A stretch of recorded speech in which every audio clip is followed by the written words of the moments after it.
সুপ্রিয় দর্শক আসসালামু আলাইকুম। আজকে আমি আপনাদের সামনে চলে এসেছি আমার অর্ডার নেওয়া কাপল থিম কেক ডেকোরেশনের একটি ভিডিও নিয়ে। আশা করি আমার আজকের এই কেক ডেকোরেশনের ভিডিওটি আপনাদের কাছে ভালো লাগবে। কিছুদিন আগে আমার কাছে অ্যানিভার্সারির একটা কেকের অর্ডার আসে। তাদের পছন্দ অনুযায়ী এই কেকটা ডেকোরেশন করে দিয়েছিলাম। তার ভিডিওই আমি আজকে আপনাদের সাথে শেয়ার করতে এসেছি। কাস্টমারের অর্ডার অনুযায়ী আমি ভ্যানিলা ফ্লেভারের 2 পাউন্ডের কেক তৈরি করেছি। এটা হচ্ছে স্পঞ্জ কেক। এই কেকের রেসিপি শীঘ্রই আমি আপনাদের সাথে শেয়ার করব। কেকটা ঠান্ডা হয়ে যাওয়ার পরে আমি এটাকে 3টা পিসে সমানভাবে কেটে নিব। 3টা পিসকে খুব সমান করে কেটে নিতে হবে। দেখুন এর ভেতরটা কতটা স্পঞ্জ হয়েছে। এখন আমি কেকটাকে কেটে একটা সাইডে রেখে দেব। আর কেকটা তৈরি করার জন্য অর্থাৎ ডেকোরেশন করার জন্য আমি ক্রিম তৈরি করব, সে কারণে এখানে আমি ক্রিম নিয়ে নিয়েছি। এখানে 1 কাপের বেশি ক্রিম আছে। আর নিচের বাটিতে আমি কিছু বরফ কুচি নিয়ে নিয়েছি যাতে ক্রিমটা ঠান্ডা অবস্থায় থাকে। এখন একটা বিটারের সাহায্যে খুব ভালোভাবে ক্রিমটাকে বিট করে নিতে হবে। এখানে আমি এক্সট্রা কোনো চিনি ব্যবহার করব না, যেহেতু ক্রিমটা অনেক মিষ্টি থাকে সে কারণে। আজকে আমি ট্রপিক্যাল হুইপ ক্রিমটা ব্যবহার করেছি। আপনারা চাইলে আপনাদের পছন্দ অনুযায়ী ক্রিম ব্যবহার করতে পারেন যদি আপনারা বাসায় এটা তৈরি করতে চান। কিছুক্ষণ বিট করার পরে আমাদের ক্রিমটা একদম রেডি হয়ে যাবে। আমি কিছুক্ষণ ভালোভাবে এটা বিট করে নিয়েছি।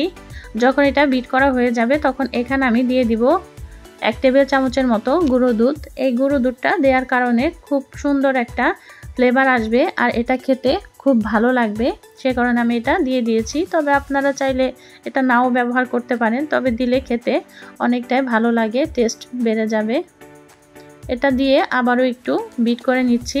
1 সেকেন্ডের মতো বিট করে নেওয়া হয়ে গেলে এখানে এখন আমি দিয়ে দিব ভ্যানিলা ফ্লেভার।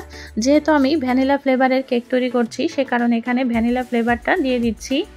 ভ্যানিলা ফ্লেভারটা দেওয়া হয়ে গেলে এখন আমি আবারও 1 সেকেন্ডের মতো এটা বিট করে নিব। খুব বেশি বিট করা যাবে না, তাহলে ওভার বিট হয়ে যাবে, তাহলে ক্রিমটা একদম ফেটে ফেটে যাবে যখন এটা দিয়ে ফুল তৈরি করবেন তখন। তাই অল্প পরিমাণে এটা বিট করে নিতে হবে। আমাদের বিট করা একদম শেষ। দেখেন এটা বিটারের গা থেকে নড়ছে না, তার মানে আমাদের এই ক্রিমটা একদম পারফেক্টভাবে বিট করা হয়ে গেছে। এখন আমি কেকটা ডেকোরেশন করব, সেজন্য কেকের বোর্ডটা নিয়ে নিয়েছি। অল্প একটু ক্রিম আমি বোর্ডের মধ্যে দিয়ে দিলাম। কেকের উপরের সাইডটা প্রথমে দিয়ে দিতে হবে। এখন এখানে আমি সুগার সিরাপ তৈরি করে রেখেছিলাম, সেটা এখন কেকের উপরে খুব ভালোভাবে দিয়ে দিতে হবে।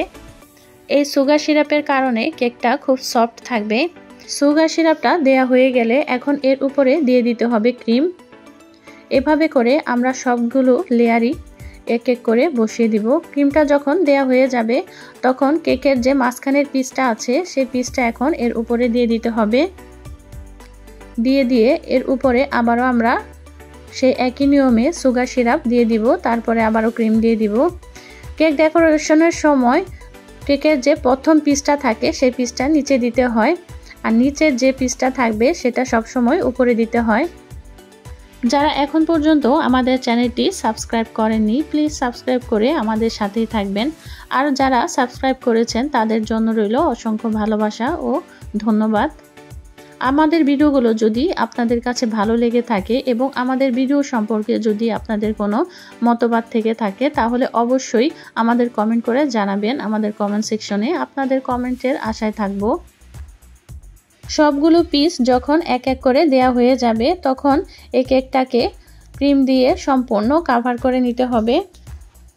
আমি আমার চ্যানেলে কেকের ভিডিও কেন ছাড়ি না সেটা আজকে আমি আপনাদেরকে বলছি। আমি কেকের ভিডিও ছাড়ি না কারণ কেকের ভিডিওটা করা আমার কাছে একটু ঝামেলার মনে হয়, সে কারণে আমি কেক তৈরি করার সময় কখনো ভিডিও করি না। হঠাৎ করে মনে হলো আজকের এই কেকের ডেকোরেশনের ভিডিওটা আপনাদের সাথে শেয়ার করি, সে কারণে আজকে আমি এটা ভিডিও করেছিলাম। জানি না আপনাদের কাছে কেমন লাগবে, আশা করি ভালোই লাগবে। কথা বলতে বলতে ক্রিম লাগানো শেষ। এখন এর সাইডের অংশ থেকে এই ক্রিমগুলোকে ভালোভাবে ক্লিন করে নিতে হবে। কেকটা যখন সাইড থেকে খুব ভালোভাবে পরিষ্কার করে নেওয়া হয়ে যাবে তখন আমি এটা ডেকোরেশন করার জন্য অল্প একটু ক্রিম একটা বাটিতে নিয়ে নিব। এই ক্রিমের মধ্যে আমি একটু কালার মেশাবো যাতে ফুলটা দেখতে ভালো লাগে। এই ক্রিমের মধ্যে আজকে আমি রেড কালার ব্যবহার করব। এখানে আমি রেডম্যানের রেড কালারটা নিয়ে নিয়েছি। প্রথমে আমি রেড কালারটা দিয়ে দিলাম।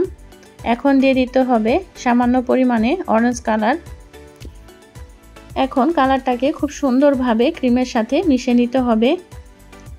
ভিডিওতে কালারটা ততটা গাঢ় লাগছে না, তবে এটা সামনাসামনি অনেকটাই গাঢ় ছিল। আমি এক পাশে সাদা এবং আরেক পাশে এই কালারের ক্রিমটা ভরে নিয়েছি। এখন এই ক্রিমটা দিয়ে আমি গোলাপ তৈরি করে নিব। আমি দুই সাইডে দুই কালার দিয়েছি, এতে যাতে ফুলটা দেখতে খুব ভালো লাগে, সে কারণে। ফুলটা তৈরি হওয়ার পরে আপনারা দেখলে বুঝতে পারবেন এটা দেখতে কতটা সুন্দর লাগছে। ফুল তৈরি করা খুব কঠিন কিছু নয়, খুব সহজেই গোলাপ তৈরি করা যায়। কথা বলতে বলতে আমাদের গোলাপটা রেডি হয়ে গেছে। এখন কেকের উপরে এই গোলাপটাকে বসিয়ে দিতে হবে। একটা সিজারের সাহায্যে গোলাপটাকে আমি বসিয়ে দিলাম। এভাবে করে কয়েকটা গোলাপ তৈরি করে আমি কেকের উপরে বসিয়ে দিব। সবগুলো গোলাপ যখন তৈরি করে নেওয়া হয়ে যাবে তখন আমি ফুলগুলো লাগানোর পরে এখন এখানে এডিবল ফটোটা দিয়ে দিব। এটা এডিবল ফটো, এটা খাওয়া যায়। আপনারা যদি নন এডিবল ফটো এই কেকের উপরে লাগান তাহলে ছবির পেছনে কস্টিপ দিয়ে খুব ভালোভাবে আটকে দিতে হবে। ছবিটা বসানোর পরে এখন আমি একটু ডিজাইন করে নিচ্ছি। জামা তৈরি করব এখন আমি ক্রিমটা দিয়ে। আপনারা যখন তৈরি করবেন আপনাদের পছন্দ অনুযায়ী ডিজাইন করে নিতে পারবেন। আমি আমার মতো করে ডিজাইন করে নিয়েছি। ভিডিওটা খুব বড় হয়ে যাচ্ছে, সে কারণে আমি কিছু কিছু অংশে কেটে দিচ্ছি যাতে ভিডিওটা একটু ছোট হয়। তবু কেক ডেকোরেশনের ভিডিও ছোট করা যায় না, তাও যতটুকু সম্ভব আমি এটা কাটছাট করে আপনাদের সাথে শেয়ার করেছি। জানি না আপনাদের কাছে কতটুকু ভালো লাগবে। এখন এর উপরে আমি কিছু সুগার বল দিয়ে একটু সাজিয়ে নিচ্ছি।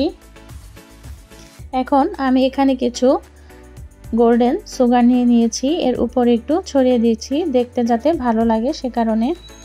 এর উপরে আমি আরও কিছু দিয়ে ডেকোরেশন করছি। ফাইনালি কেকটা যখন একদম রেডি হয়ে গিয়েছিল তখন এর উপরে আমার কিছু লিখতে ইচ্ছা করছিল না, কারণ কেকটা সরাসরি দেখতে এতটা ভালো লেগেছিল, তাই আমি এর উপরে কিছু লিখিনি। এভাবেই আমি প্যাকেট করে দিয়েছি আর একটা টপার দিয়ে দিয়েছিলাম যাতে এর উপরে না লিখলেও কোনো সমস্যা না হয়। কেকটা প্যাকেট করার পরে এখন প্যাকেটের উপরে আমার লোগোটা বসিয়ে দিব। আমার কেকের প্যাকেজিং একদম শেষ, এখন শুধু ডেলিভারি দেওয়ার পালা। আশা করি আমার আজকের এই ভিডিওটি আপনাদের কাছে ভালো লেগেছে। আজ তাহলে এ পর্যন্তই, ভালো থাকবেন। আল্লাহ হাফেজ।